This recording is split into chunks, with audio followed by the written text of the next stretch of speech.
A'udzubillahi minasyaitonirrajim. Bismillahirrahmanirrahim. Assalamualaikum warahmatullahi taala wabarakatuh. Tuan-tuan dan puan-puan muslimin muslimat yang dimuliakan oleh Allah Subhanahu wa taala. Kita buka majlis ilmu pada malam ni dengan umul kitab Al-Fatihah. A'udzubillahi minasyaitonirrajim. Bismillahirrahmanirrahim. Alhamdulillahirabbil alamin. Arrahmanirrahim. Maliki yaumiddin. إياك نعبد وإياك نستعين اهدنا الصراط المستقيم صراط الذين أنعمت عليهم غير المغضوب عليهم ولا الضالين آمين. الحمد لله رب العالمين والصلاة والسلام على أشرف الأنبياء والمرسلين سيدنا ومولانا محمد وعلى آله وصحبه أجمعين. سبحانك لا علم لنا إلا ما علمتنا إنك أنت العليم الحكيم. قال رب اشرح لي صدري ويسر لي أمري واحلل عقدة من لساني يفقه قولي أما بعد. Sidang jemaah muslimin muslimat yang dimuliakan oleh Allah, alhamdulillah, satu kalimah kita merafa'kan kesyukuran kita kepada Allah. Mudah-mudahan pada hari ini Allah Ta'ala kurniakan kepada kita nikmat seperti mana yang Allah Ta'ala janjikan kepada kita, la in syakartum la azidannakum.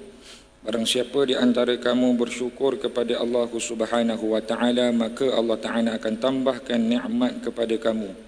Jadi tuan-tuan dan puan-puan, insya-Allah pada hari ini sepatutnya kuliah maghrib kita pada hari ini disampaikan oleh Al-Fadhil Ustaz Suhaimi, tapi dikarenakan disebabkan beliau tidak berapa sihat, jadi Ustaz menggantikan tempat beliau pada malam ni insya-Allah. Tuan-tuan dan puan-puan yang dimuliakan oleh Allah, kalau kita merenung tuan-tuan dan puan-puan pada hari ini, ya, kes COVID makin lama makin meningkat. Ya. Pada hari ini Allah Taala uji kita lagi dengan satu kes yang sangat tinggi. Tak silap Ustaz pada hari ini berangka sekitar 3,000. Ya, satu angka yang sangat tinggi. Jadi tuan-tuan dan puan-puan, pada hari ini sama-samalah kita merenungi musibah yang Allah Taala kurniakan kepada kita, yang mana Allah Ta'ala beritahu kepada kita dalam firman-Nya dalam surah Al-Baqarah juzuk yang kedua. Allah Ta'ala beritahu kepada kita yang berbunyi, ya ayyuhalladzina amanu ista'inu bis-sabri was-salah innallaha ma'as sabirin. Allah Ta'ala ingatkan kepada kita, wahai orang-orang yang beriman, mohonlah pertolongan kepada Allah Subhanahu wa taala dengan dua jalan.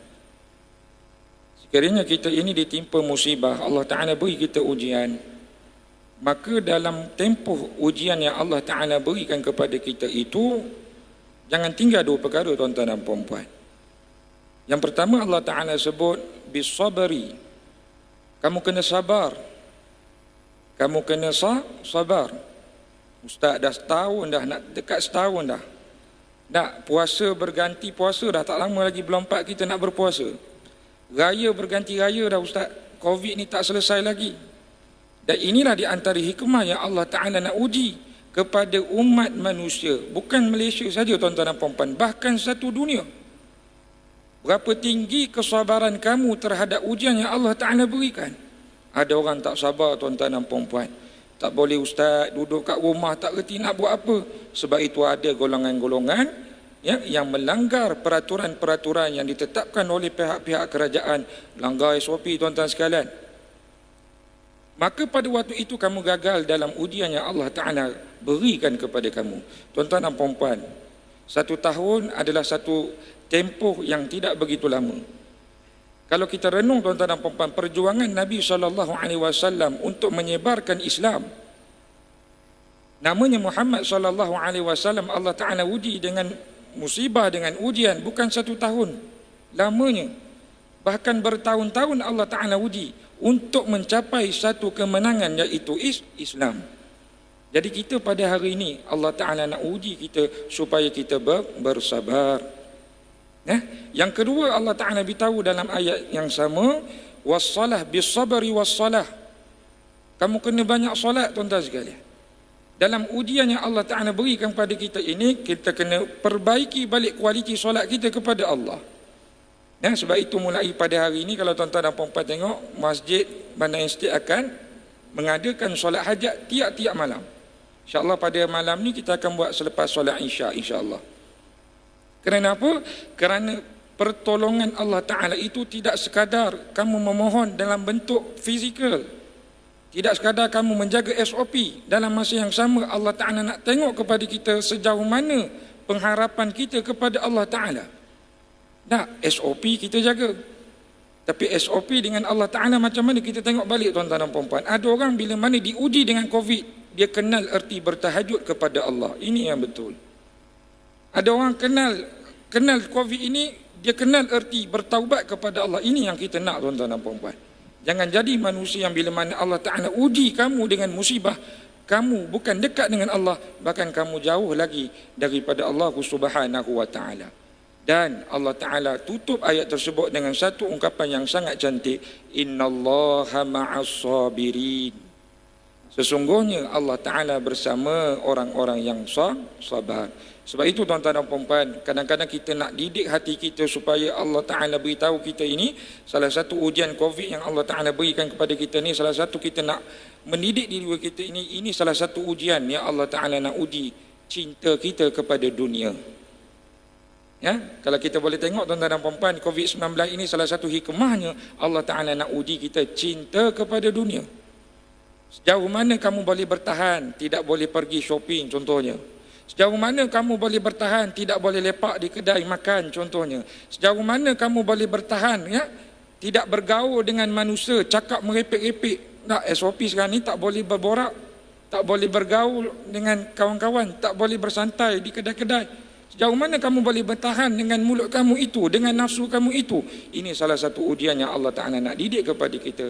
Sejauh mana kita boleh mengawal hawa nafsu kita kepada dunia. Tuan-tuan dan puan-puan, kalau kita imbas kembali, flashback balik pada kuliah yang lepas, sebelum Ustaz berkongsi tajuk, Ustaz akan berkongsi satu doa terlebih dahulu. Doa kita pada yang lepas, ya, Ustaz sampaikan yang berbunyi, Nabi SAW meriwayatkan dalam sepotong hadis yang berbunyi, Allahumma a'inni ala zikrika wa syukrika wa husni ibadatik.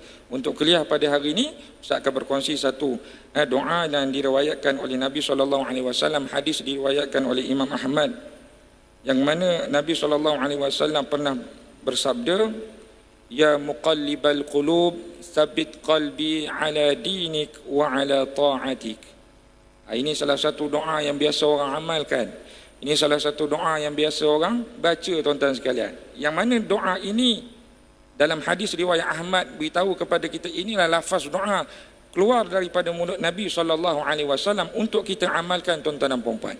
Dan dalam hadis tersebut, para sahabat bertanya kepada Rasulullah, ya Rasulullah, kenapa perlu aku bacakan doa ini sedangkan aku mendapatkan Islam daripada kamu? Sedangkan aku memeluk Islam daripada kamu. Kenapa, tuan-tuan dan puan-puan? Kerana doa ini maknanya Nabi SAW memohon kepada Allah Subhanahu wa Ta'ala, wahai Tuhan yang membolak-balikkan hati, tetapkan hati aku kepada agamamu dan kepada ketaatanmu ya Allah. Jadi para sahabat ni pun pelik, tuan-tuan dan puan-puan. Kenapa Rasulullah SAW berdoa sebegini rupa, sedangkan Nabi SAW adalah orang yang mempunyai satu i'tiqad yang sangat kuat, tidak goyang, tuan-tuan dan puan-puan. Tetapi Nabi SAW membaca doa ini kerana apa? Kerana Nabi beritahu kepada para sahabat, wahai sahabat-sahabatku, sesungguhnya hati kamu itu dipegang oleh Allah Subhanahu wa Ta'ala. Ada ketikanya Allah Ta'ala akan uji hati kamu dengan keimanan, dan ada kalanya Allah Ta'ala akan uji hati kamu dengan kemaksiatan. Tuan-tuan dan puan-puan, hati ini diibaratkan seperti buih air yang sedang mendidih. Hati ini diibaratkan seperti buih air yang sedang mendidih. Apa maknanya, tuan-tuan dan puan-puan?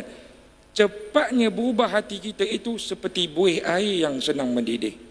Tak, kita pernah masak air ataupun jerang air, tuan-tuan dan puan-puan, di dapur. Cuba tengok bila mana air itu sedang mendidih.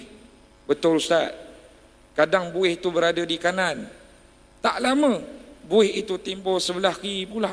Tidak lama buih itu berada di sebelah atas pula. Itulah diumpamakan seperti hati kita, cepatnya berubah, tuan-tuan dan puan-puan. Sebab itu Nabi SAW tinggalkan doa ini kepada kita. Tuan-tuan dan puan-puan, kita masuk topik bab dosa ini, salah satu puncanya orang yang melakukan dosa berpuncanya daripada hati-hati yang kotor. Berpuncanya daripada hati-hati yang lalai. Sebab itu Nabi SAW beritahu dalam hadis yang lain, ala fil jasadi mudghah. Sesungguhnya dalam setiap jasad kita ni tuan-tuan dan puan-puan ada seketul daging, ada seketul darah. Ya, wa idza saluhal jasada kullu, apabila baiklah seketul darah itu, seketul daging itu, maka baiklah seluruh jasad kamu. Wa idza fasadal jasada kullu, dan barang siapa ataupun apabila rosaknya seketul daging itu, seketul darah itu, maka rosaklah seluruh jasad anak Adam tersebut. Apakah dimaksudkan dengan seketul daging itu? Kata Rasulullah SAW, ala wahiyal qalbu. Yang dimasukkan dengan seketul daging itu adalah hati-hati kamu. Jadi tuan-tuan dan puan-puan, amalkan doa ini. Tuan-tuan dan puan-puan, dalam riwayat, dalam firman Allah Subhanahu wa taala yang lain, kata Allah Subhanahu wa taala, qad aflaha man zakkaha wa qad khaba man dassaha. Dan beruntunglah dan berjayalah orang yang sentiasa menyucikan hatinya. Wa qad khaba man dassaha, dan rugilah, binasalah orang yang mengotorkan hati-hatinya dengan maksiat. Sebab itu tuan-tuan dan puan-puan, mudah-mudahan doa ini kita baca tiap-tiap hari. Bila mana kita baca, kita ada satu inspirasi dalam kehidupan kita. Kita nak jaga hati kita ni dengan keimanan, tidak mencorakkan hati kita ini dengan kemaksiatan. Tuan-tuan dan puan-puan, kita sambung pada topik yang lepas. Ustaz membicarakan tentang dosa. Jadi Nabi SAW beritahu dalam hadis ini, kata Rasulullah SAW, inna ummahatil khataya thalathun, al-kibru wal-hasadu wal-hisu. Sesungguhnya sumber dosa itu ada 3 perkara. Yang pertama, kata Rasulullah, al-kibru. Sumber dosa ini ada 3 perkara, kata Rasulullah. Yang pertama adalah al-kibru. Apa makna al-kibru ni tuan-tuan dan puan-puan? Sombong. Belagak. Sombong.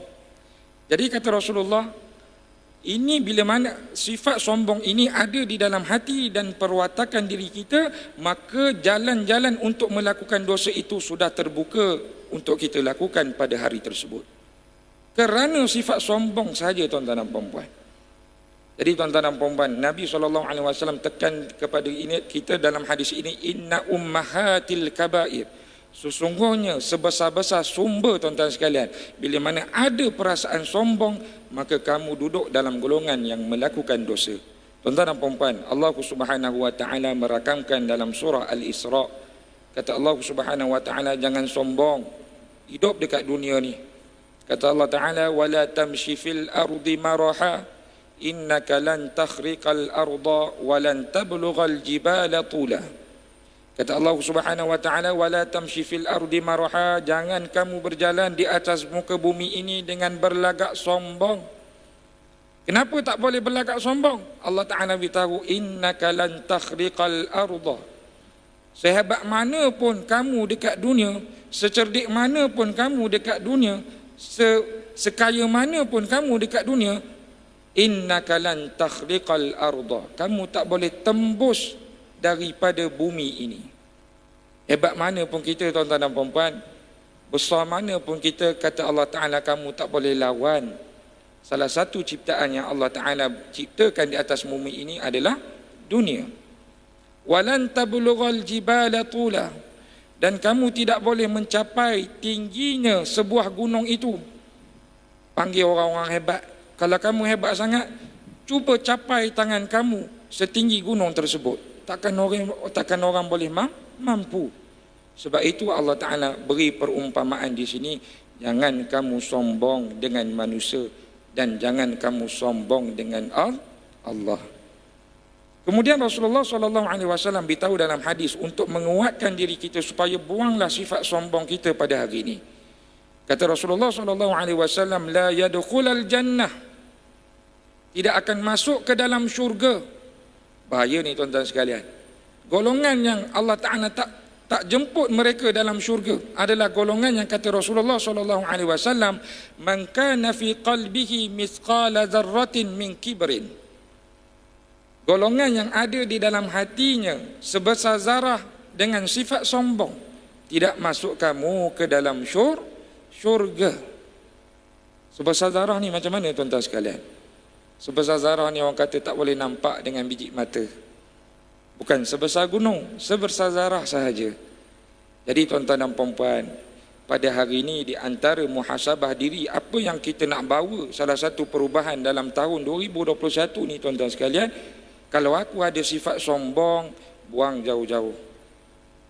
Ya?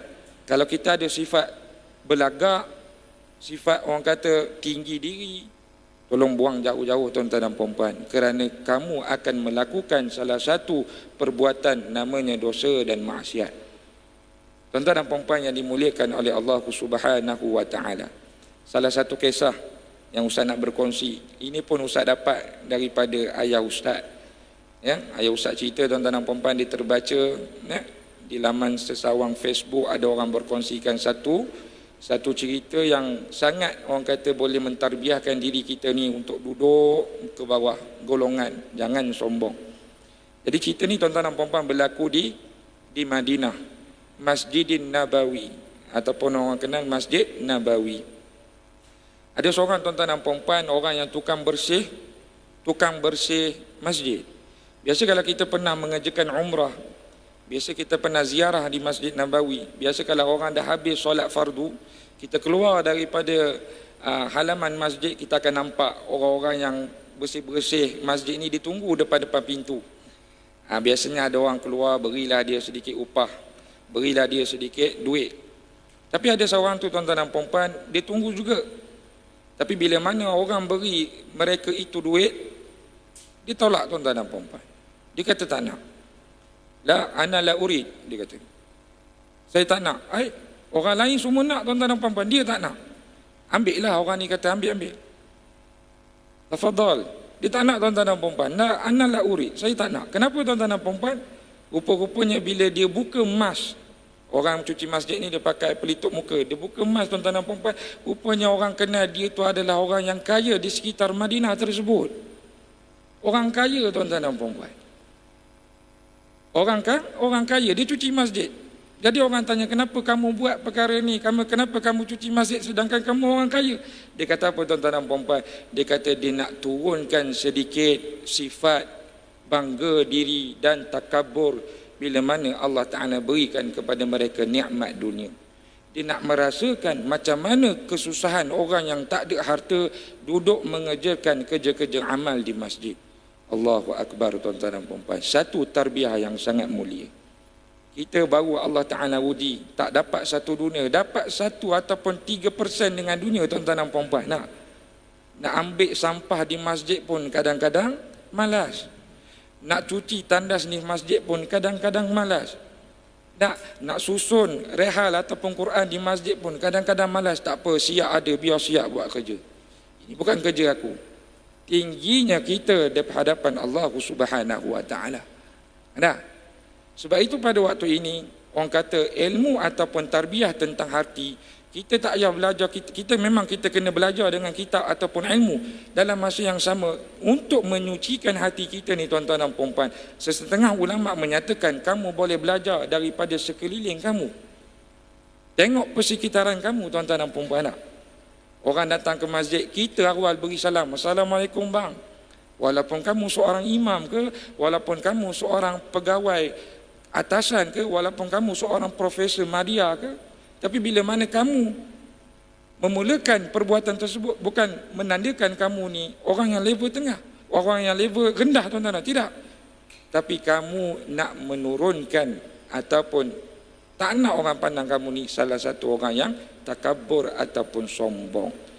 Oh imam ni, mentang-mentang imam, pandang aku pun tak nak senyum. Tengok tuan-tuan sekalian. Tak, baru jawatan imam contohnya. Jadi pada waktu ini tuan-tuan dan puan-puan, buang sifat tersebut. Sebab itu di antara hikmah kita datang solat berjemaah. Allah Ta'ala suruh mai datang solat berjemaah ni, nak suruh kita didik, kamu masuk masjid, jangan bawa pangkat darjat yang kamu ada.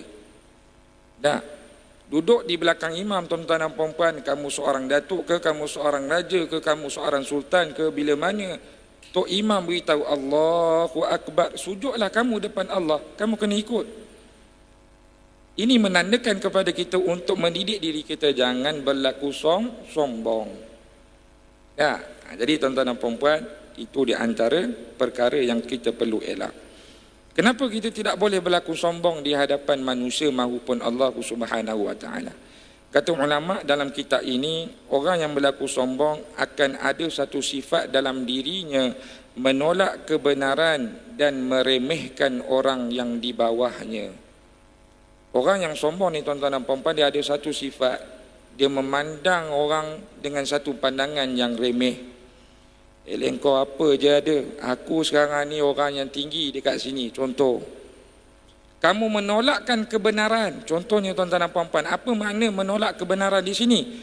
Walaupun pada hakikat tersebut kamu boleh melaksanakan ketaatan, tapi kamu itu ada Allah Ta'ala uji dengan pangkat, dengan jawatan, kamu menegakkan kemaksiatan, tak apa, boleh. Walaupun orang kata perkara itu tak boleh, tapi dia sign, boleh jadi okey tuan-tuan dan puan-puan. Disebabkan dia tu ada pangkat. Tuan, macam mana ni kalau orang tahu? Tak apa, saya banyak kabel-kabel kat bawah, saya ni orang besar kat sini, kita buat aja perkara ni. Contoh tuan-tuan sekalian. Kerana sifat sombong itu bila mana ada di dalam diri kamu, kamu akan menolak kebenaran yang Allah Ta'ala dah tetapkan dalam Islam. Tuan-tuan dan puan-puan, dalam surah Al-Baqarah juzuk yang ketiga, Allah Ta'ala beritahu, Allahu waliyul ladhina amanu yukhrijuhum minadh dhulumati ilan nur. Allah Ta'ala adalah ketua pembimbing kita, yang mana Allah Ta'ala mengeluarkan kita daripada cahaya kegelapan kesesatan menuju kepada cahaya kebenaran, iaitu cahaya Islam. Dan Allah Ta'ala beritahu pada ayat seterusnya, walladzina kafaru awliya'uhumut taghut yukhrijunahum minan nuri ila dhuluman.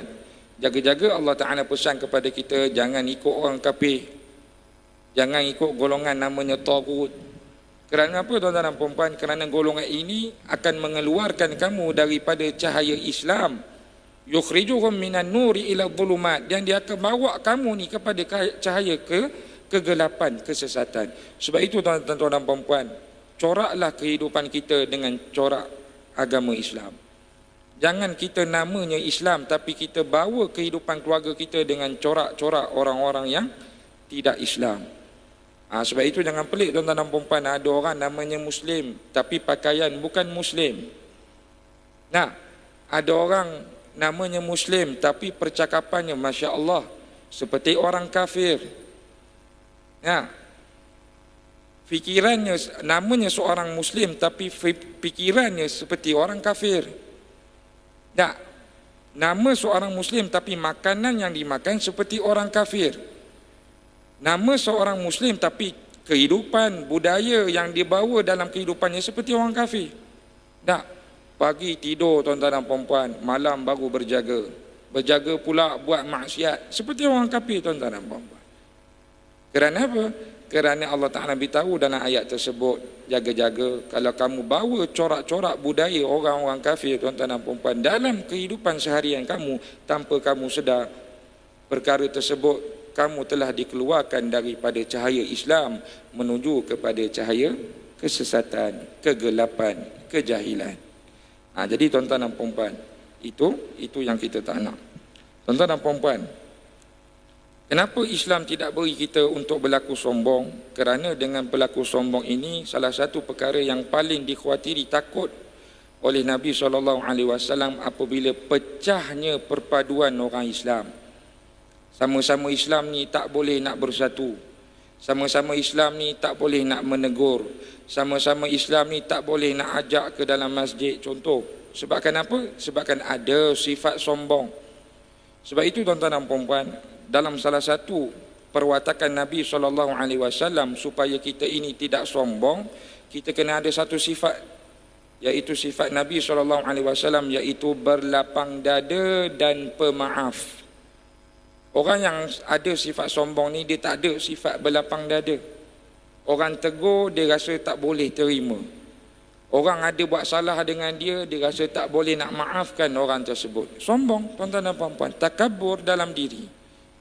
Jadi tuan-tuan dan puan-puan, di antara sifat berlapang dada dan pemaaf ni, salah satu contoh, Ustaz nak bawakan tuan-tuan dan puan-puan, ada satu peristiwa yang mana Nabi SAW ini telah diugut oleh seorang tentera musyrikin. Yang mana tentera musyrikin ini bertanyakan kepada Nabi SAW, siapakah di antara kamu yang dapat menyelamatkan engkau dari pedangku? Pada saat itu Nabi ni sudah, di leher Nabi ni sudah ada satu bilah pedang kaum musyrikin. Pada saat itu, siapa di antara kamu ni boleh menyelamatkan Nabi engkau ni, wahai Rasulullah ni, Nabi SAW, wahai Muhammad, siapa yang boleh selamatkan kamu daripada pedangku ni? Jawab Nabi dengan tenang, Allah. Allah. Bila mana sebut kalimah Allah Ta'ala itu, maka tangan tentera musyrikin itu getar, tuan-tuan dan puan-puan. Tiba-tiba menggeletar.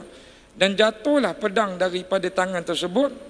Maka pada waktu itu, tuan-tuan dan puan-puan, orang kata tentera tersebut dalam keadaan yang takut. Ambil Nabi SAW pedang tersebut, dan Nabi bertanyakan kepada tentera kafir tadi, tuan-tuan dan puan-puan, siapa pada waktu ini akan dapat menyelamatkan engkau daripada pedangku ni? Jadi tuan-tuan dan puan-puan, jawab tentera musyrikin tadi, punyalah takut. Allah Ta'ala beri ketakutan kepada kaum musyrikin. Kata tentera musyrikin tadi, kau ambillah nyawaku pada hari ini. Dia suruh Nabi SAW bunuh dia. Ini hidayah daripada Allah Subhanahu Wa Taala. Apa kisah sebaliknya, tuan-tuan dan puan-puan? Nabi tidak ambil jalan untuk bunuh. Bahkan Nabi ambil dia, tuan-tuan dan puan-puan, pegang tangannya, ucaplah kalimah syahadah, asyhadu an la ilaha illallah wa asyhadu anna Muhammadar Rasulullah. Tuan-tuan dan puan-puan, pada akhir kisah itu, tentera musyrikin itu telah memeluk Islam. Ini sifat Nabi SAW, tak berlagaknya, tak sombongnya Nabi. Walaupun pada waktu itu ada hak Nabi boleh bunuh orang yang pernah menggugat nyawanya pada ketika itu. Jadi kita tengok balik kehidupan kita. Kadang-kadang kita diuji seperti itu, tapi jalan corak cerita tak macam Nabi lah dah. Tapi adalah sedikit jalan cerita kehidupan kita itu Allah Ta'ala uji seperti Nabi.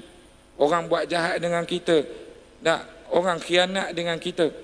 Kadang kita, tuan-tuan dan puan-puan, orang tersebut sudah memohon maaf dengan kita, sudah nak berdamai dengan kita, tuan-tuan dan puan-puan, tapi sebabkan ada sifat sombong dalam diri, sifat belagak dalam diri, kadang-kadang kita tidak ambil jalan untuk memohon maaf ataupun terima maaf daripada orang tersebut. Ini tidak betul, tuan-tuan dan puan-puan. Jadi pada hari ini kena ada sifat pemaaf. Jadi tuan-tuan dan puan-puan yang dimuliakan oleh Allah Subhanahu Wa Taala, selain daripada itu, bila mana kita ni tidak ada sifat sombong dalam diri, percaya dan yakin cakap ustaz, tuan-tuan dan puan-puan, kita dalam masjid ni ada satu sifat, kita sayang dengan saudara kita sesama Muslim. Pada Sabtu minggu lepas, tuan-tuan dan puan-puan pun tahu, ustaz pergi ikut di antara misi bantuan banjir di Pahang. Bila kita ni ada sifat tidak sombong dengan orang, kita ni tak ada sifat pemarah dengan orang, tuan-tuan dan puan-puan. Ada satu sifat kita nak bantu orang, tuan-tuan dan puan-puan. Bila mana ada sifat nak bantu orang, tuan-tuan dan puan-puan, ya Allahu Akbar. Ustaz ikut di antara misi banjir ni, apa yang ustaz boleh belajar, tuan-tuan dan puan-puan, di antara ahli qaryah kita yang ikut dalam bantuan misi banjir ni, bukan jalan-jalan orang juga, orang kata. Ada segelintir daripada mereka memang orang yang hebat, orang yang orang kata ada hartanya, orang yang ada pangkatnya, tapi dia letakkan hartanya ke belakang, dia letakkan dulu pangkatnya ke belakang. Ustaz nak gerak kau apa? Pukul 2.30. Okey, tak apa, 2.30 saya tolong, saya datang. Angkat barang sama-sama, tuan-tuan sekalian. Buangkan sifat dulu. Tak apalah, nanti suruhlah orang lain buat. Tak. Aku tak pernah buat kerja ni. Tak. Aku orang kaya, aku orang hebat. Nak angkat beras pun, ini bukan kerja aku tak pernah pun buat. Ini orang yang sombong. Tapi dalam misi bantuan banjir itu, bila mana ustaz perhatikan, ustaz belajar, ustaz tarbiyah diri ustaz, alhamdulillah, Allah Ta'ala temukan aku dengan ahli qaryah Bandar Estate ni. Rupa-rupanya ada segelintir daripada ahli qaryah yang baik hatinya. Dia letak tepi dulu title dia. Dia letak tepi dulu hartanya walaupun dia seorang yang kaya. Bantu sama-sama tuan-tuan dan puan-puan. Ini yang kita nak. Bila mana hati kita sudah bersih. Tuan-tuan dan puan-puan, Nabi SAW ada satu kisah. Yang mana Nabi SAW, hati Nabi ni memang bersih, tuan-tuan dan puan-puan, nak sampaikan tahap. Apabila 2 ataupun 3 hari Rasulullah SAW tidak melihat salah seorang sahabatnya ataupun tidak bertemu di mana-mana, baginda pasti akan bertanya dan mencari mereka. Baginda akan menziarahi ke rumah sahabat tersebut tanpa rasa sombong. Malah baginda bersolat, makan dan duduk bersama para sahabat. Jadi tuan-tuan dan puan-puan, ini sifat Nabi. Nabi tengok dalam masjid ni nampak seorang jemaah ni tak ada 3 hari dah. Apa yang Nabi buat tuan-tuan dan puan-puan? Dia akan tanya khabar orang tersebut. Dia akan pergi tuan-tuan dan puan-puan ke rumah orang tersebut. Dia akan bertanyakan apa masalah yang berlaku dalam kehidupan para sahabat tersebut. Ini yang kita nak tuan-tuan dan puan-puan. Dah. Bila mana tak ada sifat sombong dalam diri, tak ada iri hati, bila mana kita dengar sahabat kita dalam kesusahan, apa yang perlu kita buat? Datang ke rumah mereka, tanya tuan-tuan dan puan-puan. Ini tuan-tuan dan puan-puan, nak bertanyakan khabar pun kadang-kadang itu bukan salah satu budaya kita. Nampak seorang abang tu datang ke masjid dalam keadaan bertongkat. Nak tanya pun tuan-tuan dan puan-puan malas. Alah, tak apalah ustaz, dia dulu dengan saya ada sejarah hitam. Sejarah hitam apa lagi tuan-tuan sekarang? Itu manusia sekarang. Jadi pada hari ini, tolak tepi soal sombong, tolak tepi soalan dendam. Pada hari ini sama-sama kita bersihkan hati kita. Sebab itu tuan-tuan dan puan-puan, dalam hadis riwayat Ahmad, kata Rasulullah SAW, perumpamaan orang-orang mukmin dalam hal kasih sayang dan kecenderungan jiwa seperti perumpamaan jasad ataupun tubuh. Jika salah satu anggota tubuh sakit, maka seluruh tubuh akan merasakan sakit, iaitu tidak boleh tidur ataupun tidak boleh rehat tuan-tuan dan puan-puan. Jadi hadis ni Nabi SAW nak beritahu kepada kita, ya, kuatnya kasih sayang di antara orang Muslim ni diibaratkan seperti anggota badan. Kalau contohnya tuan-tuan dan puan-puan, gigi kita sakit, seluruh anggota badan pun akan rasa sakit tuan-tuan dan puan-puan. Begitulah diumpamakan, kata Nabi, kalau seorang di antara jemaah kita ni mengalami kesusahan, kepayahan, sepatutnya kita pun kena ada turut rasa sakit seperti mereka. Kenapa tuan-tuan dan puan-puan? Kerana nak mengajarkan diri kita ni supaya tidak sombong dengan manusia, tidak takabur dengan diri kita. Jadi tuan-tuan dan puan-puan, ajarlah diri kita dengan sifat tersebut. Yang kedua tuan-tuan dan puan-puan, kata Rasulullah, wal hasadu, di antara sumber besar dosa-dosa yang kita lakukan di atas muka bumi Allah Ta'ala ni, yang kedua kata Rasulullah, elakkan sifat dengki, hasad. Ya, tak boleh dengki tuan-tuan dan puan-puan. Alhamdulillah ustaz, hari ini saya tak adalah sifat sombong, tapi adalah sifat dengki dengan orang. Buang pula sifat dengki pada hari ini. Tinggalkan sifat dengki pada hari ini tuan-tuan dan puan-puan. Ya? Kerana apa? Kerana dengki itu akan boleh memakan kebaikan yang pernah kita lakukan. Contoh hari ini kita solat. Contoh hari ini kita mengaji Quran. Contoh hari ini kita bersedekah ke jalan Allah. Hari ini juga kita ada perasaan dengki dengan manusia. Maka kata Rasulullah SAW, sifat itu akan memakan kebaikan yang kamu lakukan pada hari tersebut. Rugi tuan-tuan dan puan-puan. Kata Nabi SAW dalam hadis, fa innal hasada ya'kulul hasanat kama ta'kulun nar al-hataba. Kena ingat tuan-tuan dan puan-puan, kata Rasulullah, sesungguhnya hasad itu memakan kebaikan seperti mana makannya api pada kayu. Kita bakar kayu belakang rumah, kita tengok tuan-tuan dan puan-puan. Mula-mula kayu tu ada bentuk fizikal dia. Lama kelamaan kayu tu semakin mereput. Lama kelamaan tuan-tuan dan puan-puan, daripada sifat kayu jadilah bara ataupun habuk api saja. Tak ada benda tuan-tuan dan puan-puan. Seperti itulah kata Rasulullah, bila mana kamu ada hasad dengki dengan manusia, kebaikan yang kamu buat daripada dulu tanpa kamu sedar hasad itu telah memakan kebaikan kamu. Tak ada apa-apa yang kita nak tunjukkan depan Allah Subhanahu wa taala nanti. Jadi tuan-tuan dan puan-puan, dalam suratul Falaq, qul a'udzu birabbil falaq. Surah ni ada mendidik kita tentang hasad. Pada ayat yang terakhir kata Allah Subhanahu wa taala, wa min syarri hasidin idza hasad. Dan keburukan hasad itu kita boleh lihat bila mana seseorang itu ada perasaan hasad. Kita nak kenal orang ni jahat bila mana seseorang itu ada perasaan ataupun sifat hasad. Dulu dia baik dengan saya ustaz, tapi tak tahulah kenapa pada hari ini ustaz dia tak bertegur dengan saya. Rupa-rupanya dia dengki dengan apa yang kita ada pada hari ini. Tuan-tuan dan puan-puan, ini salah satu sifat yang Nabi SAW paling takut umatnya ada pada hari ini. Dan ternyata masih ramai lagi ada sifat hasad. Tengok jiran sebelah nak Allah Ta'ala beri rezeki lebih, dia mulalah tuan-tuan dan puan-puan timbul perasaan hasad. Tengok orang tersebut Allah Ta'ala beri sedikit kenikmatan daripada segi jawatan, dia mulalah hasad tuan-tuan dan puan-puan. Tengok kedai sebelah kita meniaga, kedai sebelah Allah Ta'ala beri rezeki, orang ramai datang kedai, kita mulalah hasad. Dengan ada sifat hasad itu, tanpa kita sedar, kita akan melakukan perkara-perkara yang luar batasan pemikiran kita. Orang ambil contohnya ilmu-ilmu sihir.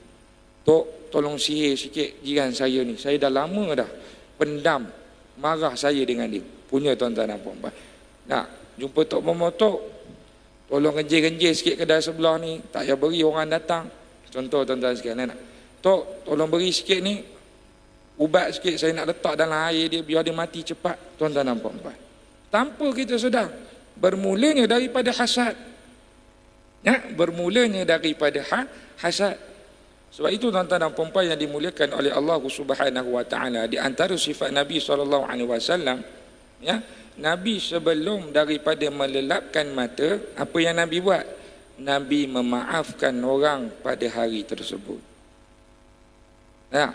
Nabi memaafkan orang pada hari tersebut. Jadi pada hari ini tuan-tuan dan puan-puan, nak kikis sifat hasad tu, selain daripada kita solat, selain daripada kita berzikir, selain daripada kita baca Quran, sebelum tidur maafkan orang.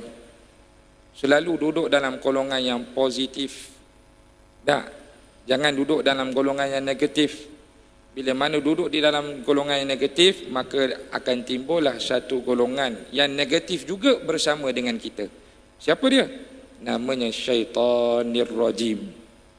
Syaitan ni tuan-tuan dan puan-puan, dia boleh masuklah untuk menghasut kita melakukan dosa dan maksiat. Tuan-tuan dan puan-puan, kita sebut tentang dengki dan hasad ni dalam hadis Nabi SAW yang lain. Nabi menceritakan kepada kita, kita boleh dengki, kita boleh hasad, tapi kepada dua golongan sahaja. Tuan-tuan dan puan-puan, hari ini kita boleh dengki dan hasad, tapi kepada dua golongan saja. Kata Rasulullah SAW, la hasada illa fi isnataini. Jangan kamu hasad kecuali kepada dua golongan ni. Para sahabat pun pelik, siapa yang Nabi SAW suruh hasad ni? Yang pertama kata Rasulullah, rajulun atahu Allahul Quran fahuwa yaqumu bihi ana al-laili wa ana an-nahari. Kepada golongan manusia yang Allah Ta'ala beri dia Quran, Allah Ta'ala beri dia Quran, fahuwa yaqumu bihi, dan dia pegang Quran, dia baca Quran, dia amalkan Quran, ana al-laili wa ana an-nahar, daripada malam sampailah ke petang. Tuan-tuan dan puan-puan, kita nampak orang ni memang kita kenal, abang ni memang kita kenal, dia ni suka baca Quran. Kita nampak tuan-tuan dan puan-puan. Kalau saya borak dengan abang ni sentiasa menasihati saya dengan nasihat-nasihat dalam Quran. Ini golongan yang Nabi SAW suruh kita dibolehkan untuk kita ni dengki dengan dia. Dengki ni maknanya apa tuan-tuan dan puan-puan? Kata Rasulullah SAW, al-ghibtah. Dengki ni maknanya bukan dengki jahat. Dengki kita ni keinginan nak duduk macam dia juga, nak jadi macam dia juga. Tuan-tuan sekalian, abang, macam mana abang boleh istiqamah hari-hari baca Quran. Saya nak juga bang. Nak kita dengki kita tu kita nak duduk macam dia. Ini dibolehkan dalam Islam. Jadi tuan-tuan dan puan-puan, masuk dalam masjid nampak jemaah yang selalu baca Quran ni, sepatutnya kita kena tanya diri kita kena duduk seperti dia. Nak bila last kita baca Quran, wallahu a'lam ustaz, saya biasa baca Quran ni Khamis malam Jumaat je. Allah parahlah tuan-tuan. Baca Yasin je tuan-tuan dan puan-puan. Itu orang yang datang masjid bolehlah baca Yasin. Kalau orang yang tak mari datang masjid tak tahu bila last dia baca Quran.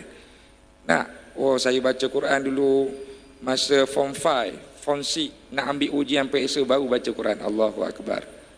Nak, baca Quran hanya untuk periksa. Habis tuan-tuan sekalian. Yang kedua, kata Rasulullah sallallahu alaihi wasallam, "Rajulun ataahu Allahu malan fa huwa yunfiqhu ana al-laili wa ana an-nahar."